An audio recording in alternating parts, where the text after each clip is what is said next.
The mother is sleeping in her chair when he arrives.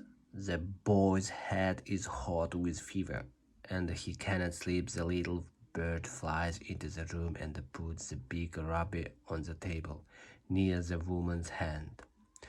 Then he flies around the bed. He makes the boy's head cool with his wings. That's nice, said the boy. I'm feeling better now. And he stops moving about in the bed and starts sleeping. When the boy goes to sleep, the swallow flies back to the happy prince. It's strange, he says. It's a cold night, but I feel very warm now. That happens when you do something good to help someone, says the prince.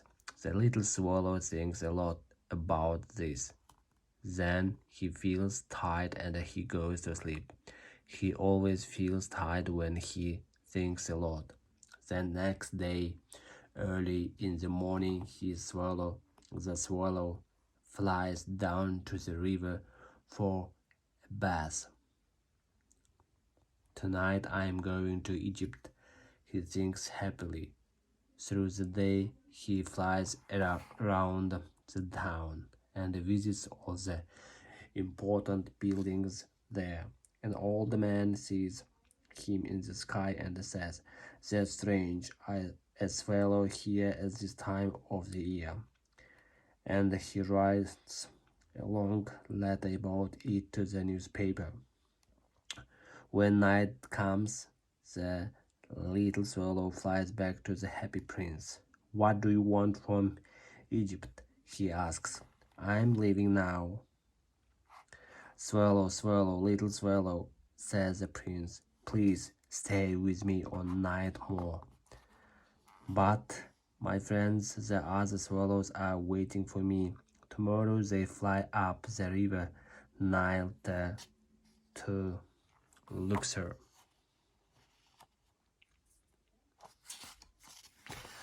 Luxor or Luxor? Write down, please.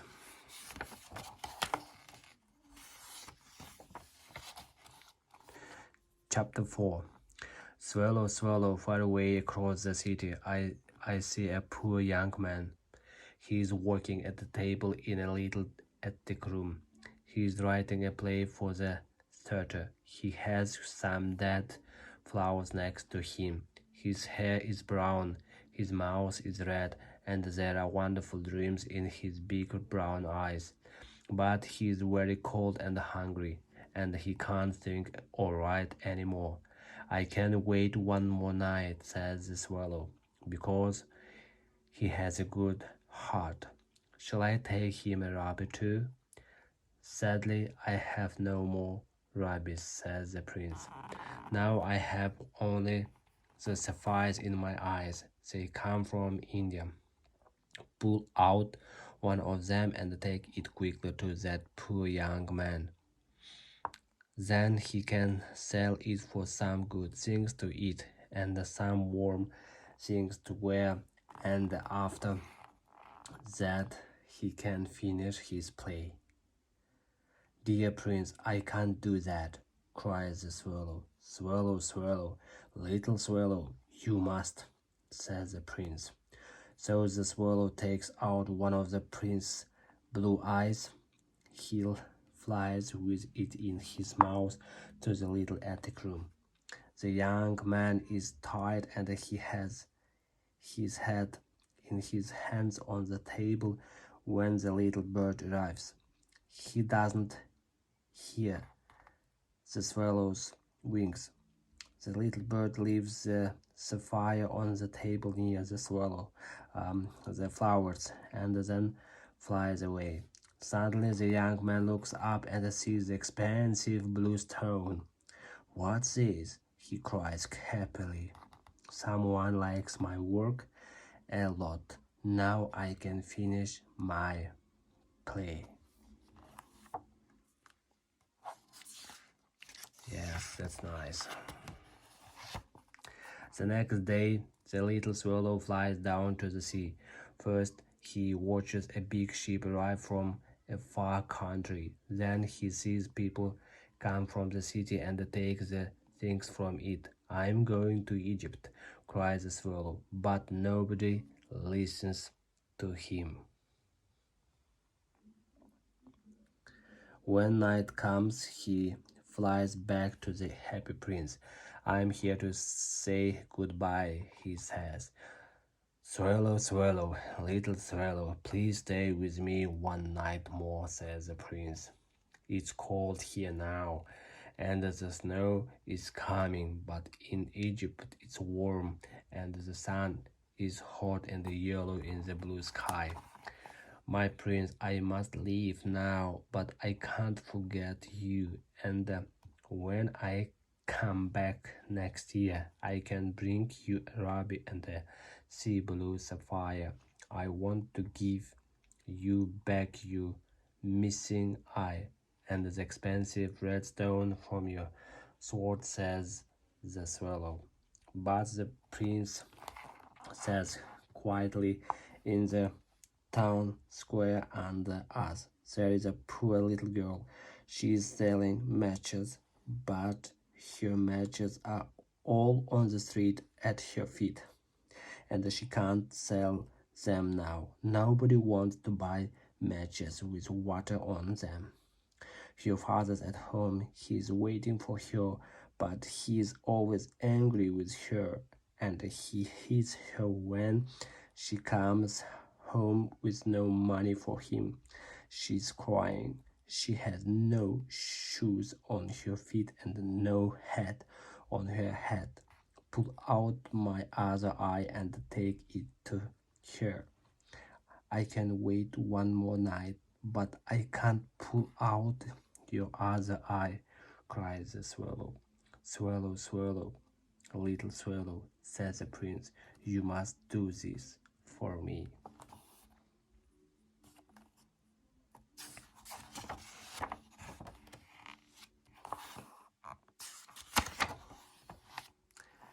Chapter 5. The prince is blind.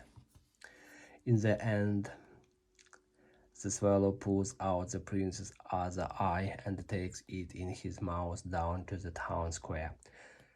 The little girl is standing there and crying. He flies past her and leaves the sapphire in her hand.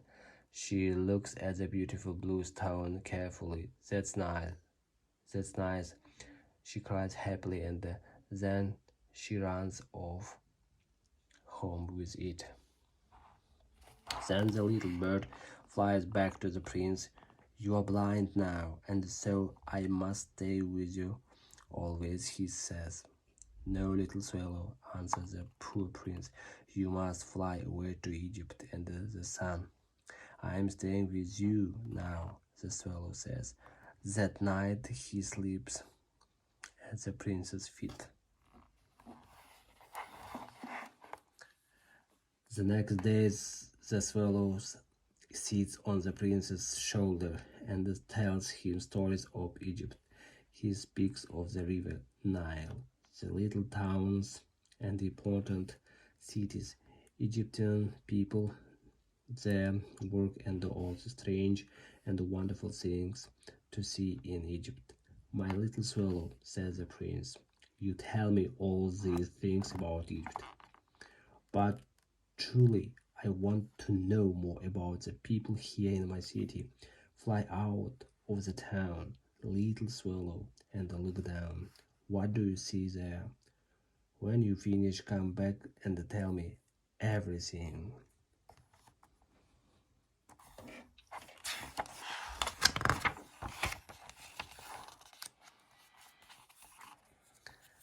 So the little bird flies out of the big city and sees the lives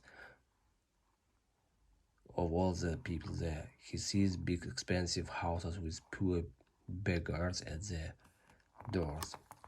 He comes back and tells Prince about hungry children with white faces in the dark streets, and the poor cold boys with now here to sleep. Take off my gold leaf and give it to all the poor people. Perhaps it can make them happy. So, leaf by leaf, the swallow takes the gold from the statue. Now the happy prince looks old and grey. The little bird takes the gold leaf to the poor people. With it they can buy things to eat and things to wear. The children look better, their faces are redder and fatter, and they laugh and play in the street. We have bread to eat now, they cry happily. Then the first snow falls and the city streets are white with it and very cold. The rich people wear their warmest clothes and the boys in red hats play in the snow by the river. The poor swallow is very cold, but he loves the prince very much and doesn't want to leave him. He finds and eats crumbs in front of the baker's shop when the baker isn't looking, and he moves his wings a lot to stay warm, but it's not good. Slowly he begins to feel colder and colder.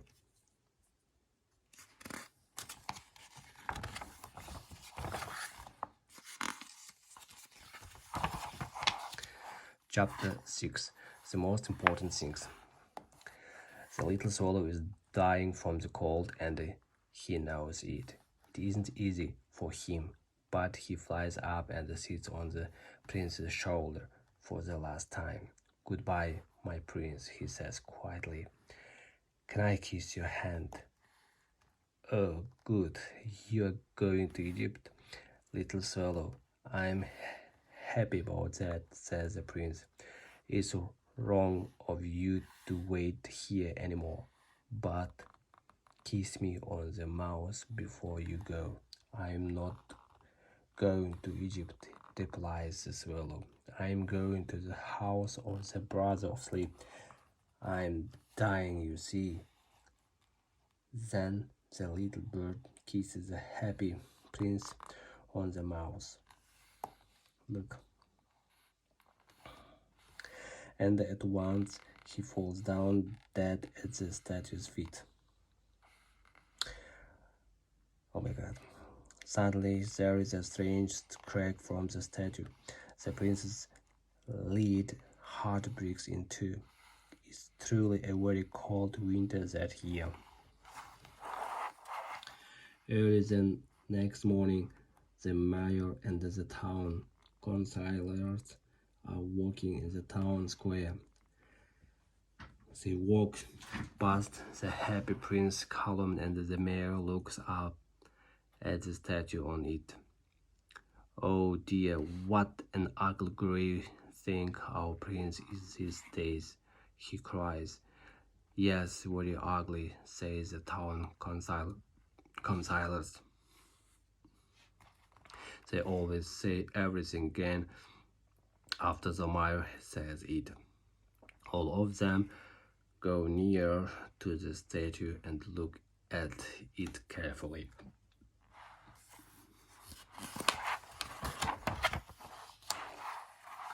Where is the ruby in his sword? Where are his sapphire eyes? And where is all his gold leaf? Says the mayor. He doesn't look any better than a beggar. No better than a beggar, say all the town councilors after him.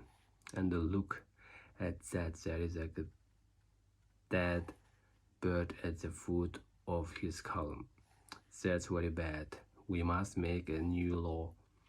No birds can die in the town square. One of the town councilors writes this down in a book.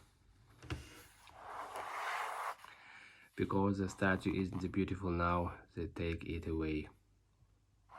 And they melt it in a big furnace. Now we can make the lid from the happy prince into a new statue, says the mayor. "A statue of me, of me," says the town councilors after him, and they don't stop all talking at the same time.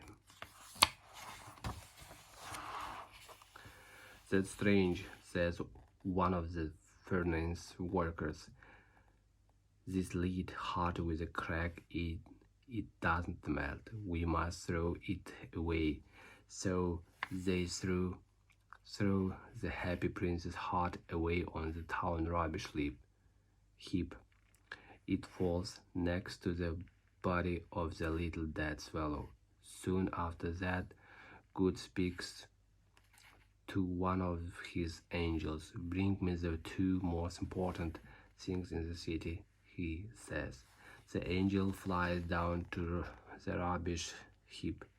It finds the lead heart with the crack in it and the dead swallow there. And it brings these two things back to God. You are right, says God, because now this little bird can think happily in my garden forever, and the Happy Prince can live in my city of gold forever too.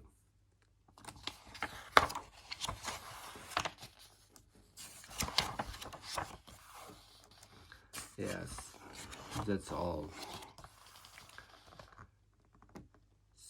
Thanks for watching, guys. Please support my channel.